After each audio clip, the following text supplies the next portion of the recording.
క్రీస్తునందున్న ప్రియులకు ప్రేమతో వందనాలు తెలియజేయుచున్నాను. జూలై నెల 27వ తేదీ 2025.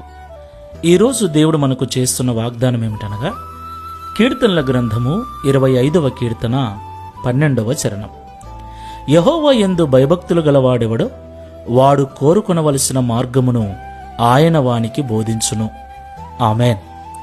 నా ప్రియమైన సహోదరి సహోదరులారా, ఈ లోకంలో ఉదయం లేచింది మొదలు రాత్రి పడుకునేంత వరకు అనేక కార్యముల నిమిత్తమై మనం ప్రయాణం చేస్తూ ఉంటాం. మన జీవనోపాధి నిమిత్తమై, అనేక రకాల అవసరాల నిమిత్తమై అనేక పనులు చేయటానికి పూనుకుంటూ ఉంటాం. అయితే కొన్నిసార్లు మనం అనుకున్న పని సక్సెస్ కాదు. మనం అనుకున్నది అనుకున్నట్లుగా జరగదు. మనం ఒకటనుకుంటే ఫలితం మరొకలా ఉంటుంది.